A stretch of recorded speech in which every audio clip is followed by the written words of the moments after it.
kwa jinsi ya tofauti. Katika ibada hii tumeona watu wakipata watoto, wakipata kazi, wakipata uponyaji, na Mungu ataendelea kutenda kwa jinsi ya tofauti. Amen. Na tunamwamini Mungu kwamba ili eneo litafunguliwa kwa jinsi ya tofauti. Amen. Haleluya sana. Kwa hiyo kila Jumatatu karibisha watu na Mungu ataonekana. Na ile Jumatano ya kuanzia tarehe 8 mwezi wa 7 tutakuwa na semina kubwa ya neno la Mungu. Mwinjilisti Mchiwa kutoka EAGT atakuwa mahali hapa akihubiri. Amen. Sema amina tena. Kwa hiyo itakuwa ni siku kubwa. Karibisha watu, tumekaribisha kwaya, tumekaribisha na watu mbalimbali.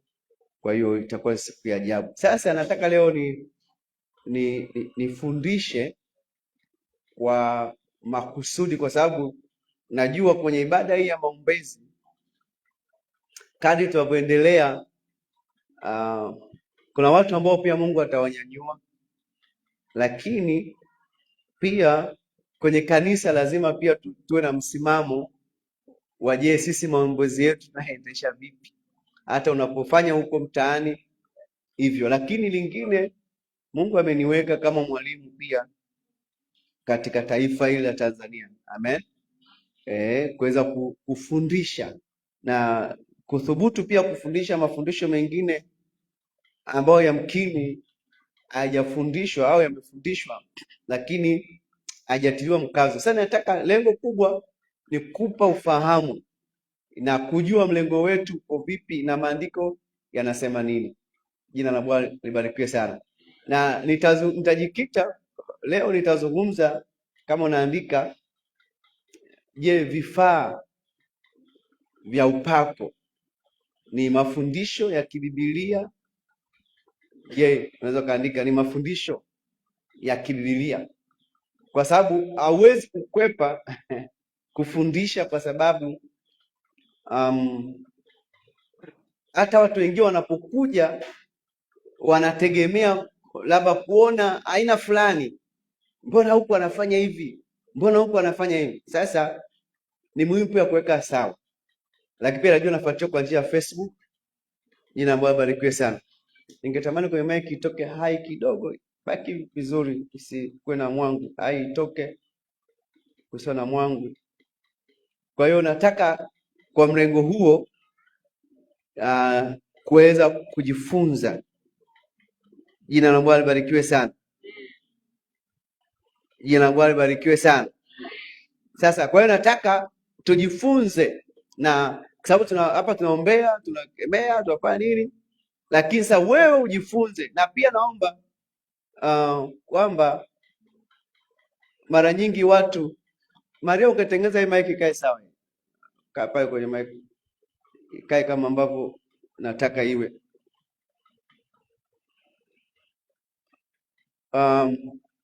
Kwa nataka utoke kwenye mrengo wa kubishana tu, utoke kwenye mrengo wa kukataa. Sasa mrengo wangu hauko, na pia mrengo wangu haupo kwenye kushambulia mtu yoyote. Mimi nataka kufundisha, na nikufundisha ujifunze, na hasa ushike ile fundisho, na hata tunapoendelea ujue si mrengo wetu uko wapi. Amen. Sasa najua kwamba kuna mafundisho yanayoendelea, kuna huduma zinazoendelea na kila mtu anafanya. Kuna mafuta ya upako, tuna chumvi ya upako, sabuni ya upako, tuna maji ya upako, vitambaa vya upako, keki ya upako, wengine mpaka wanafikia kukanyaga mafuta. Yote hayo yanaendelea. Wangapi wameyaona au wameyasikia? Kwanza nisio naongea mwenyewe, nauliza wangapi wameona au wamesikia? Haleluya. Sasa kukaa kimya haitasaidia. Jina Mungu barikiwe sana. Lakini lazima Wakristo wafundishwe, kwa ili unapoenda na tunapofanya na unapoona kinapoendelea uweze kujua, na fundisho lolote lazima lijengwe katika msingi wa Biblia. Jina la Bwana libarikiwe sana. Baadhi ya watu wamefundishwa labda ukipaka mafuta fulani utapona. Wamefundishwa ukiogea sabuni maalum utapona. Ukiweka chumvi nyumbani kwako itaondoa mikosi. Bwana asifiwe sana. Tuko pamoja? Au kinywa kinywaji fulani na vitu kama hivyo.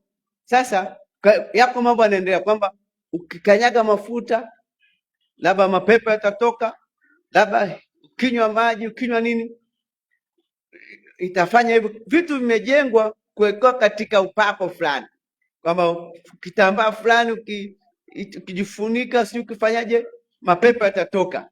Na watu wengine hata wameona baadhi ya wachungaji ambao watumii vifaa vya upako wamepoa hawako kiroho, yani imegeuka, kipande kimegeuka, yani kama utumii hivyo. Na kitu ambacho ni cha hatari zaidi, hata wale wachungaji ambao wanafikiri kama waumini wao hawatumii, kwa siri wanatumia.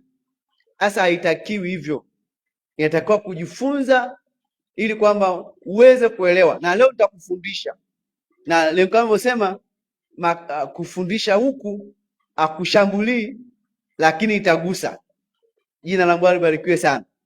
Sasa kama unaandika au kwani, je, Biblia inafundisha au kanisa la kwanza lilifundisha kama fundisho la kudumu kama fundisho la kudumu?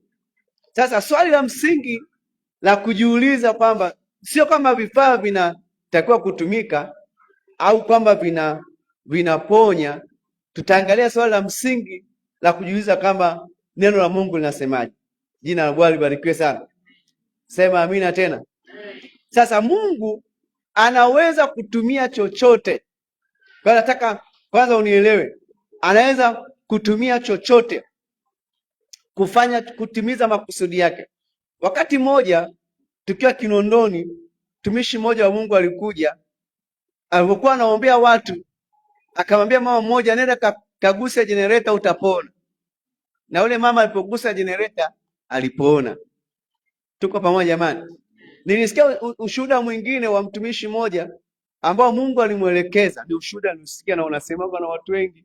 Ule mtu alikuwa na tumbo kubwa kuliko la kwangu. Amen. Mmeshaangalia la kwangu kama ni kubwa. Bwana asifiwe sana. Mungu akamwelekeza, akamwambia piga ngumi ile nini, tumbo. Na alipopiga ngumi ile tumbo likanywea, akapona. Sasa wewe toka muone mtu mwenye tumbo lake kubwa, alafu piga ngumi, uone kitu gani kitaendelea.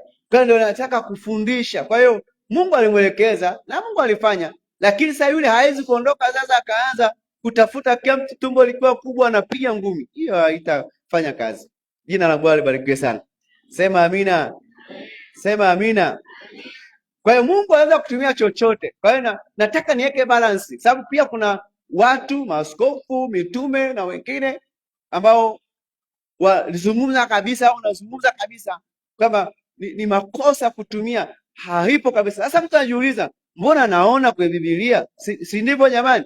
Kwa hiyo na mimi nasemaga siku zote tunapofundisha kuhusu mafundisho potofu au kitu kibaya chochote, haimaanishi kwamba hela feki kwa sababu ziko mtaani watu wanaacha kutumia hela. Hela feki zitakuwepo na watu watatumia nini jamani? Hela. Hawajaacha kutumia hela kwa sababu kuna hela feki. Sasa tukiangalia katika la kale tunaweza kuona haya mambo yalitokea wapi. Mungu alitumia fimbo ya Musa kwenye ile Kutoka, si ndivyo jamani? Kutoka sura ya 4, andika pale sura ya 4 kama unaandika mstari wa kwanza mpaka wa 5. Tutasoma kwa sababu ya muda. Na Kutoka 14 mstari wa 16, kwamba tunajua kwamba Mungu alimwambia Musa, nyoosha fimbo yako itupe chini ile fimbo. Tuko pamoja? Sababu hiyo tunafahamu haya maandiko. Akamwambia tupa chini igeuke kuwa nyoka, na ikawameza, na hata Farao naye akafanya. Lakini kuna sehemu pia 14 akamwambia nyoosha fimbo yako, bahari ikafanya nini? Ikapasuka. Tuko pamoja? Sasa leo hii utasikia kuna sasa kwenye hilo andiko ndio inatokea fimbo ya Musa. Mpaka wameshasikia fimbo ya Musa kwenye mahubiri, fimbo ya Musa. Yaani sasa leo hii kwamba fimbo ya Musa ya upako lakini hatuoni mahali pengine popote ambapo Mungu au Musa alitumia fimbo ya kugawanya maji. Naomba mnisikie vizuri, naomba nifuatishe vizuri. Yoshua alikuwa ni mwanafunzi wa nani? Naomba mnijibu, alikuwa mwanafunzi wa nani? Alipokwenda kwenye ule mto wa Yordan alifanyaje? Walipokuwa navuka hamsomi Biblia? Kwa sababu ni mwanafunzi, angekumbuka kuwa kuna fimbo ya nani jamani, lakini yeye hakufanya hivyo. Mungu alipa maelekezo mengine kabisa, ambao ni kwamba makuhani wapite, alafu wafanye nini? Wakavuka. Tuko pamoja jamani? Kwa hiyo fimbo, nguvu haikuwa kwenye fimbo, yale ilikuwa ni maelekezo ambayo Mungu alikuwa amemwelekeza. Lakini watu wanashangaa kwamba kuna fimbo ya Musa na watu wanaenda kabisa na vitu kama hivyo, lakini mafundisho ya watu wamekaa kimya na watu wanakosea. Lakini kingine tunaangalia kwenye ile Mungu alimtumia Elisha kuweka chumvi chumvi katika chemichemi ya maji. Kwenye ile Wafalme wa Pili, andika Wafalme wa Pili sura ile sura ya pili mstari wa 19 mpaka 22. Wafalme wa Pili 2:19 mpaka 22. Lakini Elisha anasema kwamba nimeyaponya haya maji. Sawa? Sasa ile chumvi ya upako ilifanya, kama sema, haikuwa chumvi ya upako kama tunavyoita leo, lakini Mungu alimwelekeza kwamba afanye nini kuweza kuponya yale maji, na Elisha akasema kuanzia leo Bwana ayaponya maji haya, hayatazaa tena mapooza. Kwa hiyo nguvu haikuwa kwenye ile chumvi, ni yale maneno ambayo alisema, asema Bwana. Unanipata vizuri?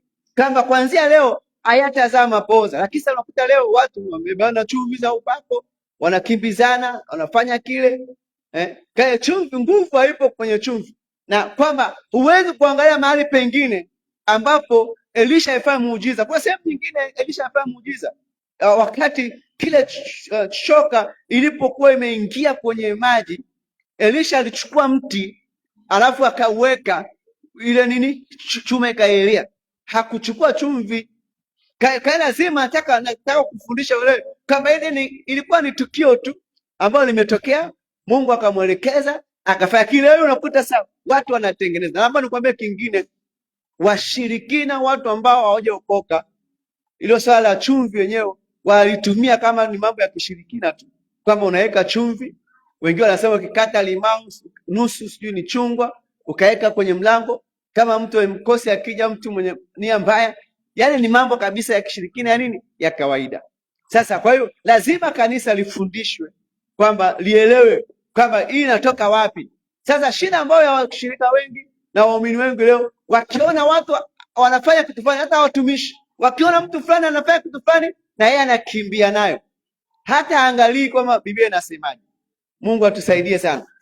Andiko lingine linatuonyesha kwenye ile Yohana 9 mstari wa 6 mpaka 7. Yohana 9 ukisoma pale ni habari ya Yesu alitumia tope akampaka, akapaka pake kanawe. Sasa pale unaweza akatokea mtu mwingine akasema tope la upako. Bwana Yesu asifiwe sana. Sasa bado watakuja tu. Kwa hiyo kuna siku itafika, naomba nisikilize, kuna siku itafika mtu ataanzisha tope la upako. Kwa hiyo watu wataanza kupakwa matope. Mnanipata vizuri jamani? Wakama neno vizuri. Kwamba si kama fimbo, chumvi, sasa itakuja tope la upako. Unakutana na watu, sio watakuaje jamani, sura zao hizo. Unakutana na mtu amepakwa matope kila sehemu, kapakwa matope. Leo hii hata kuna waimbaji ambao nawaona, ambao mimi nashangaa tu, ile kwamba ni roho ya kukichana, kwa ameingia mtu anajimwagia maji, anajivingisha nini kwenye yale matope, kwamba anasema sasa sielewa point yao nini. Lakini kwa upande mwingine hata kiafya yale matope nini hayako sawa, lakini unakuta tu watu wanafanya mambo ambayo hatuelewi. Kwa hiyo itakuja matope ya upako na mtapakwa matope. Mungu atusaidie sana. Sasa hatuoni Yesu sehemu nyingine ambapo akatumia tena matope kuponya mtu kipofu. Hakuna, kwamba alifanya pale ikaisha. Kwa hiyo jambo lingine, mwingine anasema haya, mchungaji, kwenye ile Matendo kwamba vitambaa vilivyotoka katika nguo za Paulo ziliponya wagonjwa. Kwa hiyo sasa hiyo ipo vitambaa vya jamani vya upako, kama vitambaa vya upako watu kwamba ukitumia kitambaa hiki utapona, mapepo yatatoka na nini. Lakini ukisoma pale Biblia inasema Mungu kupitia mikono ya Paulo alifanya miujiza kupita kawaida.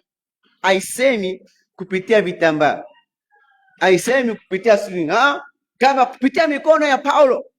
Kwa hiyo chanzo kilikuwa kwenye nguvu, kwa hiyo si haiko kwenye kitambaa, no, bali mikono ya Paulo. Lakini sasa hata kama ule upako ambao Paulo alikuwa nao, hata wewe sasa hivi kama unaomba na nini, unaweza kukuta hata nguo zako mtu akigusa tu watu wanapona. Tumeona huko kwenye watumishi wengine, hata gari lake likitembea tu ukipita pale unakuta kuna upako. Na nipata vizuri, hata kama kitandani umelala, mtu akija pale kwenye kitanda chako na upako, kunakuwa na upako. Mnaelewa vizuri jamani? Lakini sasa Paulo hakuna mahali alianzisha huduma ya vitambaa vya upako. Hakuna mahali alipouza vitambaa vya upako, kwamba sasa hivi vitambaa vyangu ni vya upako. Lakini sasa leo hii kanisa linapata tabu kwa sababu ya mambo hayo.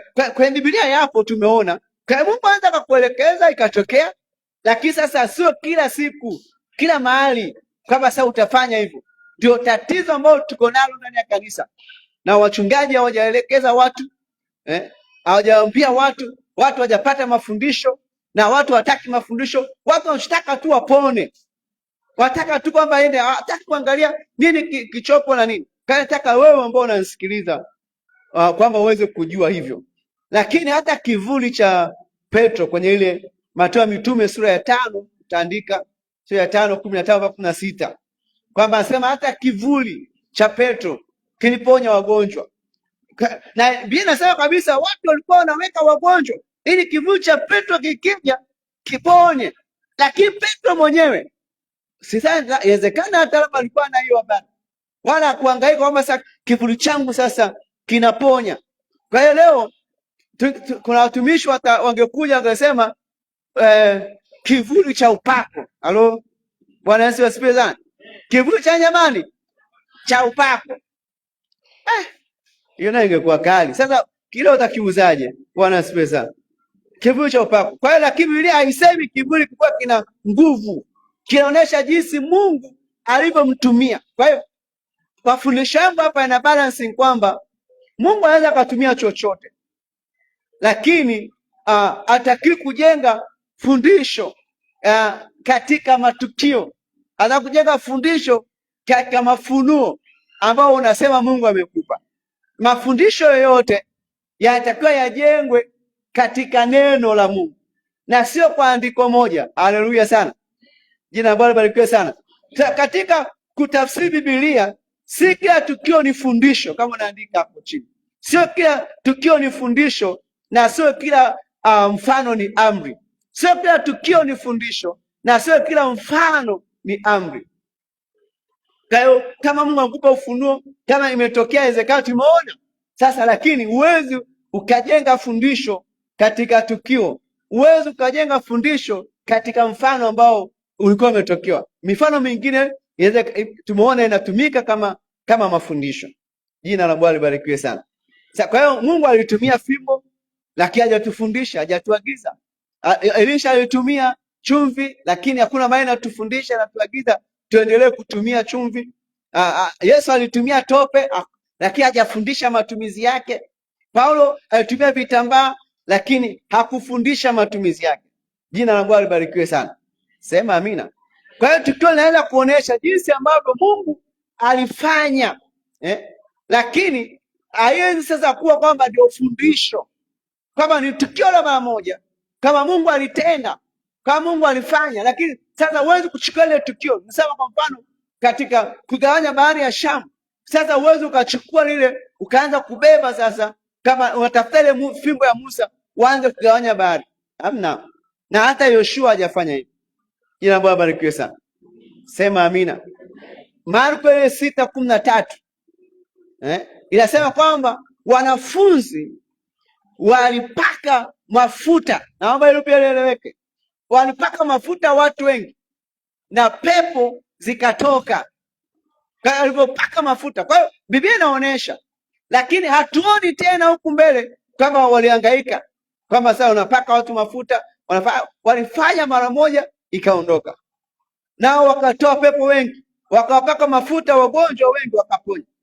Kwa hiyo tunakubaliana kabisa kwamba andiko linafundisha kwamba nguvu za Mungu kwenye yale mafuta, sio yale mafuta ndio yanafanya uponyaji. Kwa hiyo nataka uelewe, nilikutana na hata wale wanafuatilia mambo, kuna mashehe ambao wanatumia mafuta ya upako. Halo, manipata nachokisema? Wako mashehe wanafanya mafuta ya upako, kwamba wanasema na anauza kabisa, na mmoja alionyesha kabisa demonstration jinsi, yani alionyesha jinsi yale mafuta yanafanya kazi na mapepo yakafanya nini, yakalipuka. Sasa hiyo inakupa kwamba ni kitu gani sasa? Kwa hiyo kubwa ni kama fimbo ya Musa. Kwa lazima tusijenge mafundisho kwenye mafunuo. Jina Bwana barikiwe sana, sema amina tena.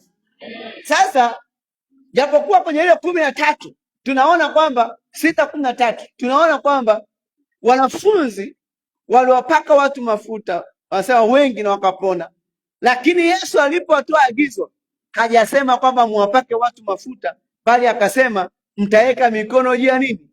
Kwenye nini hiyo? Marko 16:18 anasema mtaweka mikono juu ya wagonjwa nao watapata afya. Haijasema kwamba mtawapaka mafuta. Nani ananipata kidogo? Manipata kidogo? Haijasema utawapaka mafuta, bali anasema mtaweka mikono. Sasa kwa nini sasa Yesu hajasema hivyo, wakati wanafunzi, kama ingekuwa ni fundisho ambalo Yesu alikuwa nalo, maana yake hapa ndio angetoa maagizo sasa, lakini hajatoa maagizo. Kwa hiyo inatakiwa ujitafakari katika hilo, ujitafakari katika hilo. Kwa hiyo tunachoangalia ni ile mamlaka ambayo Mungu ametupa. Jina Bwana barikiwe sana. Lakini kwenye kitabu cha Yakobo 5:14 anasema, je, mtu wa kwenu amepatwa na ugonjwa? Na aite wazee wa kanisa nao wamwombee alafu wampake mafuta kwa jina la Bwana. Kwa hiyo kuna mambo matatu, alafu utaona mbele mstari wa 14 anasema kule kuomba kwa imani kutamponya nani? Ule mgonjwa. Kwa hiyo waite wazee wamwombee, wampake mafuta. Kule kuomba kwa imani, sio kule kumpaka mafuta, no. Kwa hiyo kuomba kwa imani ndio kutamponya.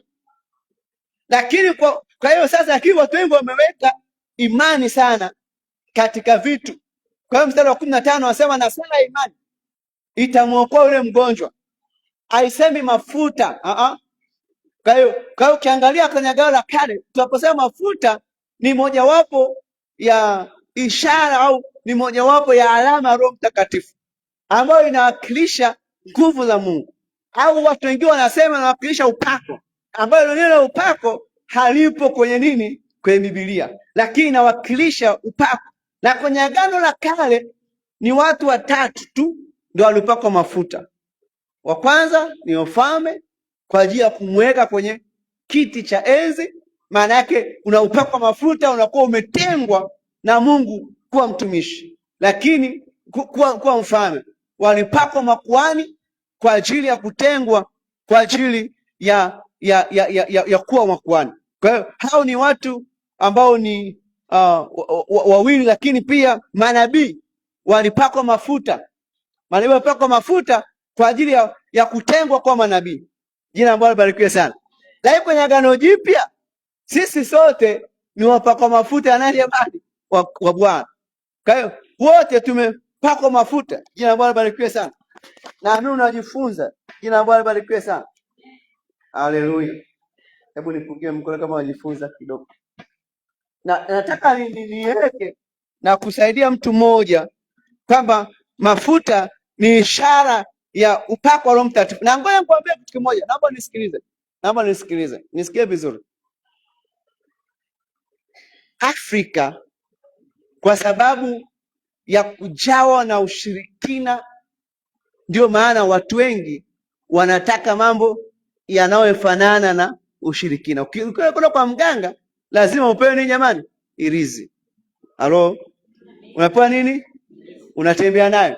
Lakini sisi Yesu alishatuhamisha, ndio maana kama upako huu katika unapotamka bado upako unakuwepo, lakini mtu mpaka anataka aone kitu cha kugusa. Ndio maana akasema kwamba sisi japokuwa tunaenenda katika mwili, lakini vita vyetu ni kwa jinsi ya imani. Hatutembei kwa kuona, tunatembea kwa imani.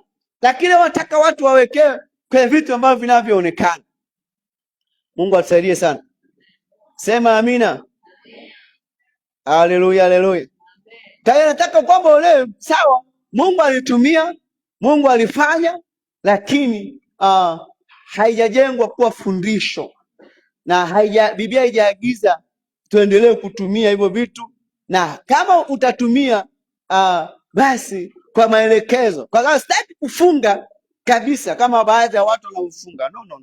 Sitaki kufunga, lakini nataka kwamba kuweka angalizo kwamba Mungu atusaidie, na kupitia haya tutaweza kuangalia kwa madhara. Mafundisho mengi yametokea, watu wengine kwa mafunuo haya, kuna wengine wameambiwa wale majani kwa mafundisho haya, wengine wamekunywa jiki kwa mafundisho haya. Niliona juzi mmoja ana panga la upako, kila mshirika yuko na panga kaja nalo kanisani, alafu kuna mafuta wanayachovya pale, anatoka na panga la nini? La upako. Hayo mafundisho yameleta shida, kwa sababu si mnanipata vizuri hivyo mandazi ya upako, fikia mandazi ya upako mkapewa labda watu sijui wangapi, watu wakaanza kuharisha. Kuna mambo mengi ya ajabu ambayo yanatokea, ambayo yanaendelea, yanafanya nini vitu hivyo na hivi. Jamani, nikasema sio mbaya, kwa mfano kanisa mkaamua mpike mandazi, watu wakala, lakini yale mandazi kwa sababu mpaka kanisani yanakuwa ya upako. Mnijibu, yanakuwa ya upako. Sio mbaya watu wakala keki kanisani, wakasherekea, wakala jamani, kila mwezi twa birthday, watu wakala, lakini shida inaanza pale unaposema hiyo ni keki ya nini? Ya upako. Mtu gani anauza hiyo keki ya upako? Inakuwa kwaje? Kwaje?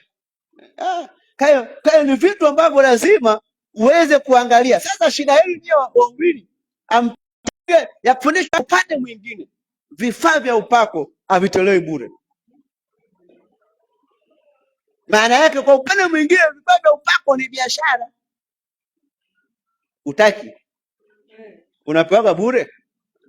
Mimi nikutana na mmoja, vikombe vipya vya upako vikombe vipya vya nini? Kila mshirika anatafuta vikombe vipya vya upako, vinapatikana hivyo, vinakuwa hivyo vikombe vipya vya upako. Kuna sijui mifagio ya upako, unamfagia shetani. Hivi kwani shetani unamfagiaje? Kwa mfano, wangapi mnanifuatia jamani? Yaani shetani unamfagiaje? Hata kama unaangalia kwa sababu anafagia ya upako wapi? Nyumbani. Kama anamfagia, yaani shetani mpiga kiasi hicho na mwepesi kiasi hicho mpaka umfagie kwa ufagio. Kitu haipo kama kitu kama hicho. Sasa kwa hiyo kanisa limekosa mafundisho. Kanisa na watu wamekuwa na miemko sana, lakini lazima ifike mahali watu wafundishwe, watu waelewe neno. Jina Bwana barikiwe sana. Sema amina. Sema amina sana. Ni hatari sana. Haya mafuta yanafika mpaka unakuta mtumishi mwanaume anakuambia njoo upakwe mafuta ya upako mwili nini mzima. Mwanamke unapakwa na hujashtuka bado. Usiangalie ukasema si unangaa, hujashtuka bado kwamba hapa kuna nini, kuna shida. Endelea tu.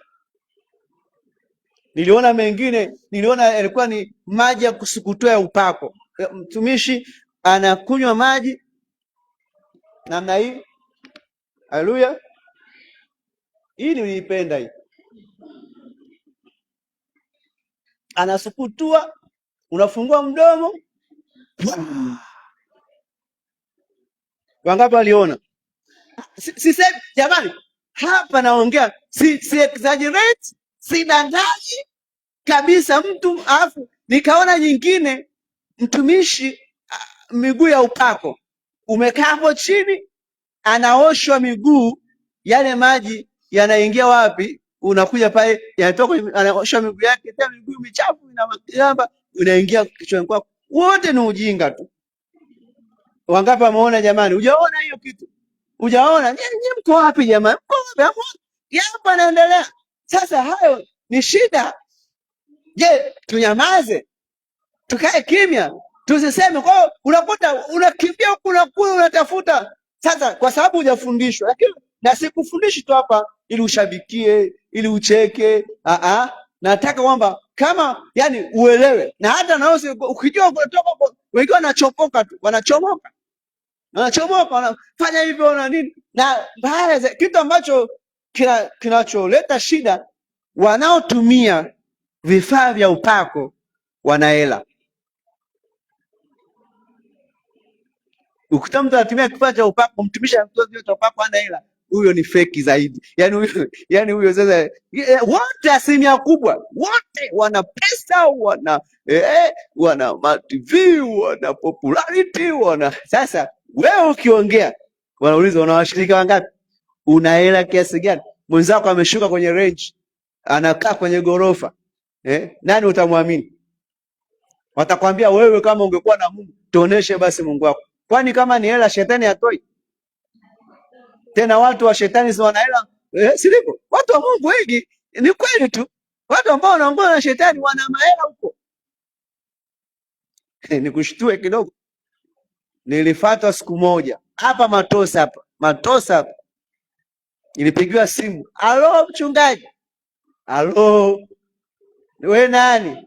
Unifahamu, namba yako sinepata wapi? Kumbe namba yangu alipata kwa mtu anayenifahamu, akamwambia naomba namba ya mchungaji. Yule mtu akashtuka, akamuuliza uya nini?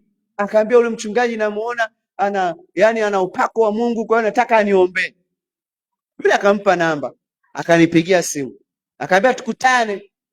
Na mimi nikakusita, lakini akaniambiaje mchungaji, ukatai neno, ukatai wito, na kataa nini?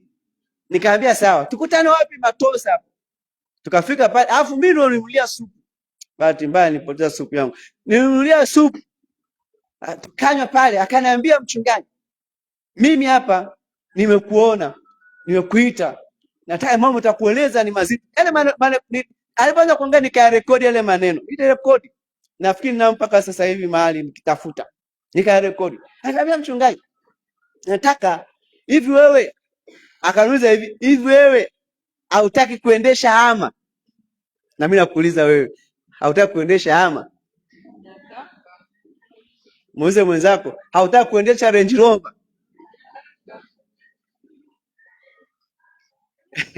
Mazungumzo yalianza hivyo jamani. Mchungaji, hautaki kuendesha Range Rover? Hautaki kuwa na nyumba kubwa? Hautaki kuwa na waumini wengi? Yaani maswali yote ni ndio.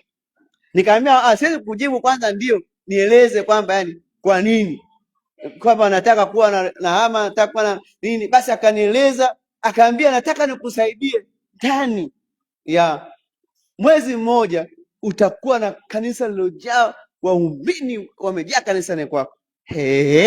Nikamuuliza unafanyaje?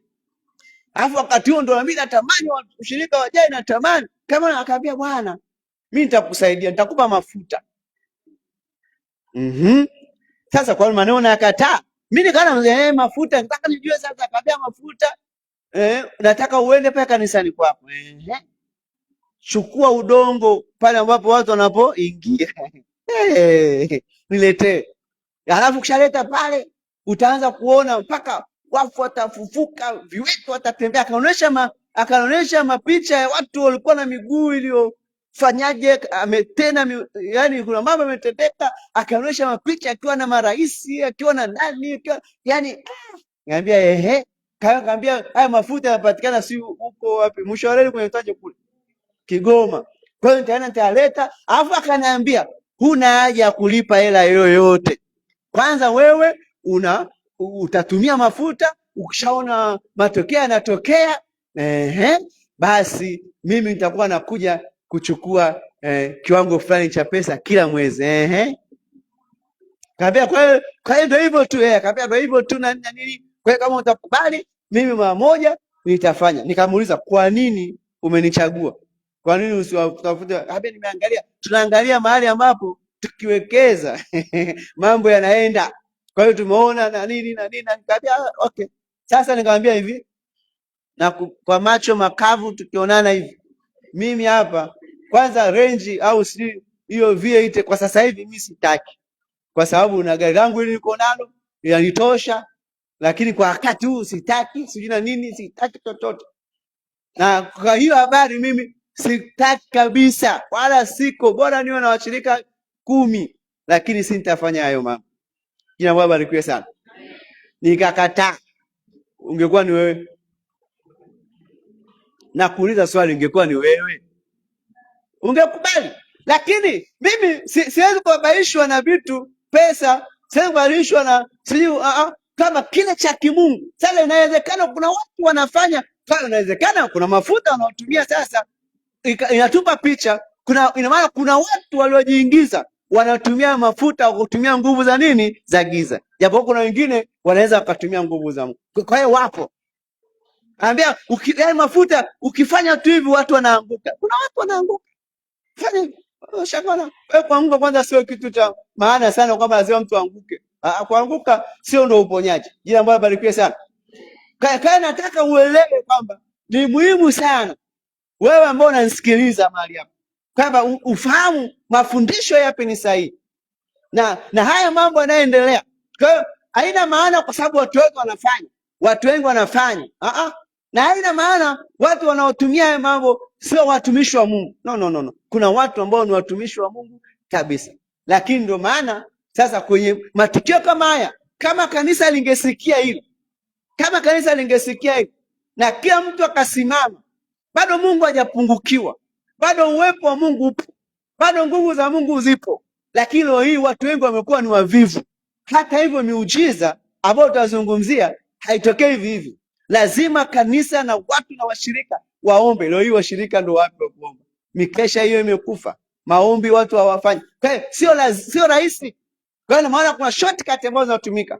Kwa hiyo lazima tuangalie, turudi kwenye mafundisho ya msingi. Haleluya sana, amen. Kwenye kitabu cha Kumbukumbu la Torati 33:24 anasema Asheri atachovya mguu wake katika mafuta. Amen. Atafanya jamani, atachovya. Hilo andiko pia kuna baadhi wanatumia kama sasa kukanyaga mafuta, lakini hapa andiko hili lilikuwa linafundisha kwamba inafundisha yule alikuwa anambariki Asheri, anambariki Asheri. Ni mojawapo ya mbaraka katika muktadha, inaashiria rutuba, wingi na utajiri katika nchi, lakini inamaanisha sasa kwamba ndio sasa nikanyaga mafuta nitapona, si nitafanya. No. Kwa hiyo hapo watu wanatoka nje ya muktadha wa maandiko, wanatoka nje ya muktadha. Wakati mmoja ilitokea sana, anasema kila mahali mguu wako utapokanyaga nimekupa. Mungu alimwambia Yoshua, kila mahali mguu wako utapokanyaga nitakupa. Sasa watu wengi waliokoka wakawa wanaenda, akuta kiwanja chako anakikanyaga, anasema cha nani? Cha kwangu. Akuta ukanyaga cha kwangu, tutaonana. Jina Bwana barikiwe sana. Kwamba unakanyaga sasa, Mungu aliponipa ni cha kwangu. Sasa hata yule naye ana Mungu, mwambie mwenzako hata yule ana Mungu. Najua ikifikia hivyo, ukianza kutumia maandiko hivyo, mtu anaweza akamwangata mke wako asema ni wa kwangu, kama ana imani. Na ilitokea. Kuna mtu mmoja akasema Mungu amenionyesha kwamba huyu ni mke wangu, na ilivuma kwenye vyombo vya habari. Sasa ikianza gari ile I claim ile imani na ile la kwangu, gorofa ile kafanye kazi ndugu, kafanye kazi.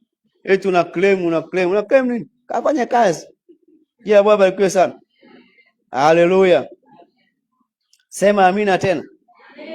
Kwa hiyo nataka tunapofika uelewe kwamba fundisho, kwamba ufunuo sio fundisho. A revelation is not a doctrine. Mwambie mwenzako wa Kiingereza, a revelation is not a doctrine. Mwambie basi, hata kama kinatoka kwa tabu, mwambie a revelation is not a doctrine. Mwambie mwenzako, kila mmoja mwambie mwenzako. Kwamba kama ufunuo sio fundisho. Amen. Haleluya sana. Nilisikia siku moja kwenye redio, mtumishi mmoja akasema, neno la Mungu linasema kwamba usimwache mwanamke mchawi aishi. Kwa hiyo akasema, sasa mimi nikikuona ni mchawi nakata shingo.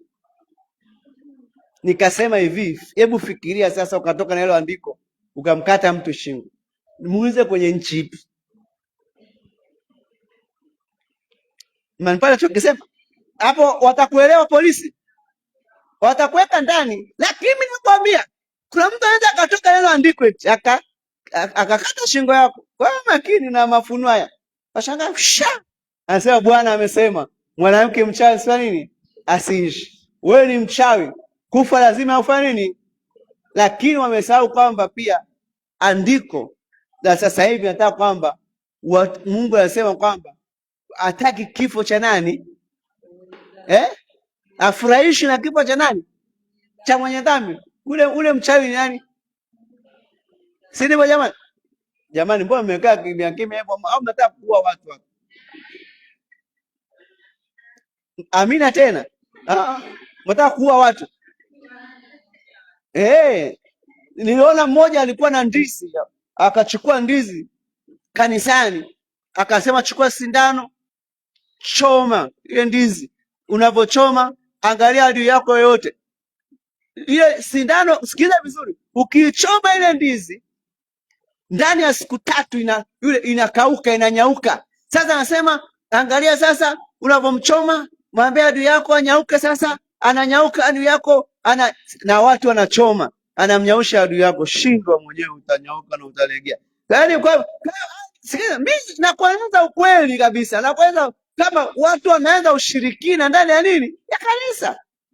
Na hatusemi. Na ukiambia unataka tunapoingia kwa maombi na maombezi, kama tutaona na Mungu atafanya, na ndio kilio changu, ndio maombi yangu, kama Mungu afanye, tuone viwetu wanatembea, tuone vipofu wanaona, tuone viziwi wanasikia, tuone watu wanafunguliwa kwa jinsi ya tofauti, lakini sio kwa ujanja. Kwa hiyo inawezekana.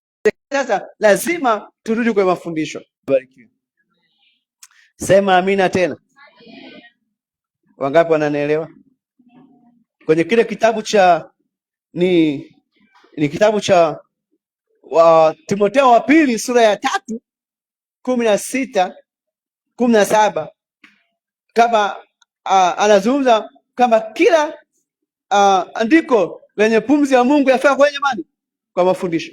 Kwa hiyo lazima andiko lio na pumzi ya Mungu. Maana yake livuvio. Biblia hii hapa tunasema kwamba ilikuwa inspired. Kwa inspired maana yake haya maneno yalivuviwa na Roho Mtakatifu. Hayakuandikwa na watu. Jina Bwana barikiwe sana. Hayakuandikwa na watu. Kwa sababu andiko, kama andiko linaua, Roho anauisha. Leo hii maandiko hayavuviwi mara ya pili, lakini kwamba yanakuwa na nuru ya Mungu. Roho Mtakatifu anaweza akakupa kuelewa maandiko. Sasa katika kitabu cha Matendo ya Mitume sura ya 17 mstari wa 11 anasema watu wa Berea walipopewa maandiko waliyachunguza.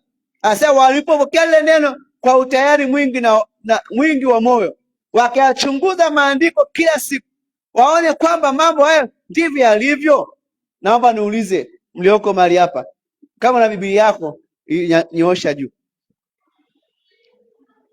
Biblia.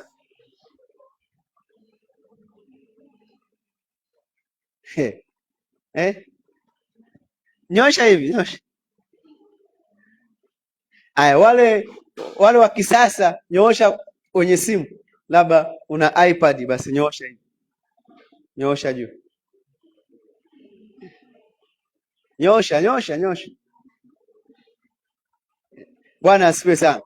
Sasa kwa hiyo sasa, kama naomba nisikize, hauna Biblia hiyo ya kwenye simu au ambao ni hard copy, naomba nisikilize, naomba mniangalie. Kama mhubiri anapohubiri yatakuwa, je, ile andiko ndivyo?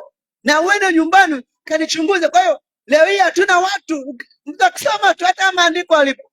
Asa fungua kitabu cha Musa. Unafungua, kuna watu watafungua. Kitabu cha Musa hakipo.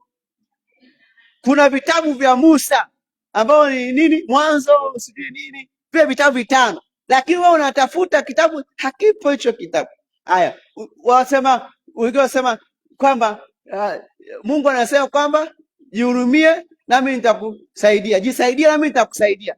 Wakama ashasikia hilo andiko lipo kwenye Biblia. Jisaidie nami nitafanya nini?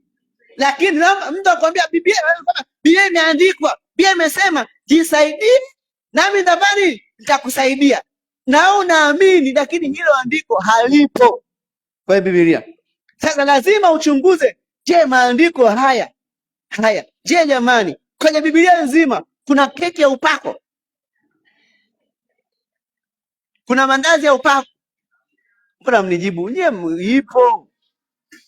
Kuna mandazi ya upako? Haipo. Kuna viatu vya upako? Sasa kuna mpaka leo hii kuna mpaka chupi za nini jamani?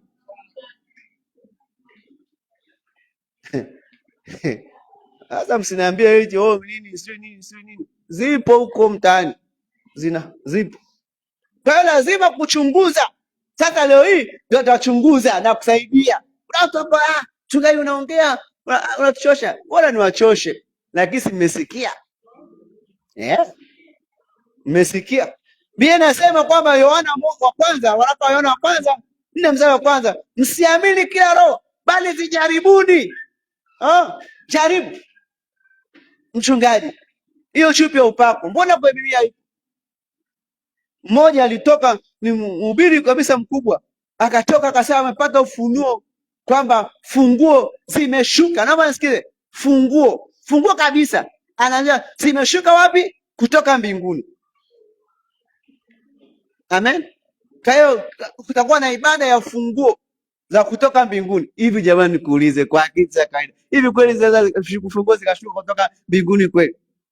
Mawe ya Goliati, mawe 5 ya Goliati kweli?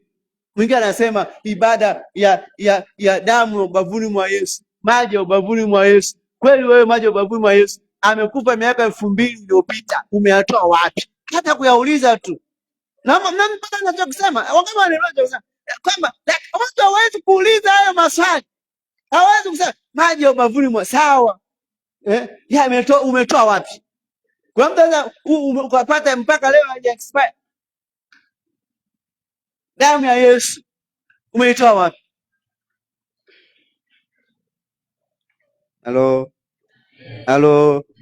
Halo. Bwana asifiwe sana. Sema Mungu tusaidie. Sema Mungu tusaidie. Haleluya sana. Wangapi wanajifunza? Hata kama wako wachache, wengine wanaweza wakawa mchungaji sijui nini. Wathesalonike wa kwanza andika 5:21. Sasa jaribuni mambo yote, lishikeni hilo jema. Sasa hakuna Mkristo anayepaswa kukubali fundisho kwa sababu tu limetokana na maono, ndoto, uzoefu wa mtu. Lazima lipimwe kwa neno la Mungu. Amen. Lazima lipimwe. Lazima tujenge Wakristo ambao wanaweza kuuliza, wanaweza kuoji, na hiyo ingesaidia sana. Lakini anakimbia huku na kule. Na tutaweza kuangalia, ukiona kitabu kile cha hatari mojawapo ya haya mambo ya kuangalia madhara, kama tutapata nafasi ya kusema wiki ijayo. Madhara mojawapo ya kutumia hivi vifaa vya upako ni kugeuza watu kuabudu vile vitu. Kwa nini? Sanamu. Ukiangalia mfano mzuri kitabu cha Hesabu, ukiangalia kwamba ile nyoka ya shaba, jina ambalo barikiwe sana. Hebu tusome pale, nisomee pale mtu mmoja. Hesabu 21 mstari wa 8 mpaka 9. Alafu tutakwenda kuomba, na wiki ijayo nitazungumza madhara, nisikie vizuri, ya kutumia hivyo vifaa vya upako. Na je, Biblia inasema nini kuhusu watu wanapokemea mapepo kuhojiana nayo? Wanahojiana nayo, umetoka wapi? Unaitwa nani? Unafanya nini? Tutazungumza juma ngapi? Nisomee hapo, inasemaje? Hesabu wa mchungaji. Nitasoma. Washa maiki. Amen. Kama iwaki we soma tu. Inasemaje? Nitasoma. Neno la Mungu linasema kitabu cha Hesabu sura 21 mstari wa 8. Bwana akamwambia Musa, jifanyie nyoka ya shaba, ukaiweke juu ya mti, na itakuwa kila mtu atakayeumwa aitazamapo ataishi. Amen. Fungua sasa hapo wakati naendelea huku. Fungua Wafalme wa Pili 18. Akaambia kila atakayetazama nyoka ya shaba atapona. Tuko pamoja? Hiyo ilikuwa imeshaisha, lakini wana wa Israeli walikuja kuiabudu. Soma pale tuangalie. Wafalme wa Pili sura ya 18 mstari wa 4. Neno la Mungu linasema alipaondoa mahali pa juu, akazibomoa nguzo, akaikata hiyo Ashera, akaivunja vipande vipande, ile nyoka ya shaba aliyoifanya Musa. Maana hata siku zile wana wa Israeli walikuwa wakiifukizia uvumba, naye akaiita jina lake Neushitani. Amen. Tuko pamoja? Akabomoa, akavunja, kwa sababu watu walianza kuifukizia uvumba, walianza kuiabudu, akaifutia mbali. Kwa hiyo ni onyo kwetu na sisi leo hii, tusigeuze vitu ambavyo Mungu ametupa kuweza kuwa ni vifaa, kuja kuvigeuza kuwa sanamu. Kwa hiyo Mungu akusaidie sana. Haleluya sana. Sema amina tena. Kwa hiyo na wiki ijayo, kwa neema ya Mungu anavyosema, tutaja kuangalia sasa kwamba madhara ni nini, afu tutaendelea na somo lingine. Lengo ni kujenga uelewa kwako unaisikiliza na unasikia kwa njia ya mtandao, kwamba Mungu hajakataza watu kutumia vifaa vya upako, lakini lazima vitumike katika muktadha. Lazima tukumbuke kwamba ufunuo sio fundisho, lakini tukumbuke kwamba tukio pia sio fundisho. Tukio la mara moja wala mfano sio fundisho. Na kumbuka wewe kama mshirika kusoma Biblia, na wale ambao wako kwenye kanisa hili tuna challenge ya kusoma Biblia mwaka mzima, kumaliza Biblia. Kwa hiyo endelea kusoma ili kwamba usiwe Mkristo wa kukimbia kimbia, usiwe mchanga kila siku. Na niwaonye wenyewe mnasikiza mahali hapa na kwa njia ya mtandao, ni muhimu sana kukubali kufundishwa. Usikae ukawa na mawazo mgando ukabaki hapo ambapo ulipo, unatembea kwa kukariri, unatembea kwa kuiga. Hatuendi kwa kuiga. Kwa lazima tuangalie neno la Mungu linasema nini, ndio mamlaka ya mwisho. Haleluya sana. Na usijenge fundisho kwenye andiko moja, kwenye andiko moja. Lazima maandiko ya tafsiri maandiko. Hiyo ni kanuni ya Biblia kwamba maandiko yanatafsiri maandiko, na fundisho linajengwa kwa zaidi ya maandiko 3 na kuendelea. Kwa hiyo nataka Mungu akusaidie, kwa sababu tuko mahali hapa kwenye ibada ya maombi na maombezi. Mungu akusaidie ili kwamba unaposimama, Mungu anapokuita, usianze kufanya vitu vya ajabu ajabu ambavyo havieleweki. Na wale watu wa Kristo wanaotufuatia kwa njia ya mtandao, ambao kila tunaposema unaanza una wivu. Hatuna wivu, lakini tuna wivu wa Bwana kuhakikisha neno la Mungu linafundishwa. Na hii inaitwa apologetics, kwamba kutetea kweli ya Mungu. Haleluya sana. Ya Bwana barikiwe sana. Haleluya sana. Kwa hiyo Mungu akusaidie pale ulipo sasa. Simama kwa miguu yako. Simama kwa miguu yako. Tukumbuke semina tarehe 8 siku ya Jumatano, tutakuwa na semina ya neno la Mungu mahali hapa, na mtumishi wa Mungu Mchiwa atakuwepo. Kama una swali katika haya tuojifunza kwenye ile tutapokuwa na maswali ya mwisho wa mwezi, unaweza ukauliza swali lako na tukakujibu. Jina la Bwana barikiwe sana. Weka mikono yako juu unapoomba kwa ajili yetu sote.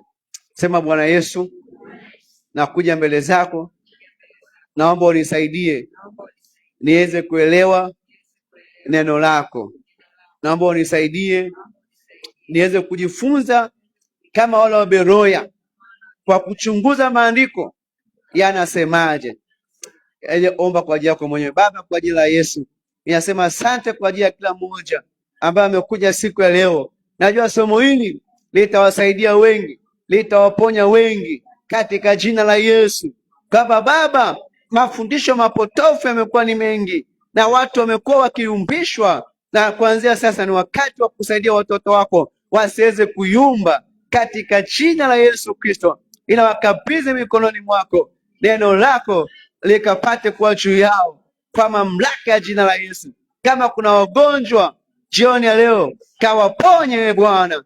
Unatuma neno lako kutuponya magonjwa yetu yote na kusamehe dhambi zetu zote. Hivyo twajikabidhi mikononi mwako katika jina la Yesu Kristo. Wewe Mungu tusaidie, tuwezeshe kwa jina la Yesu. Amen. Basi Mungu akubariki. Wafuate kwa njia ya mtandao, unaweza ukaketi kata. Kama umejiandaa na sadaka, basi naomba ushike sadaka yako. Shika sadaka yako unapoomba.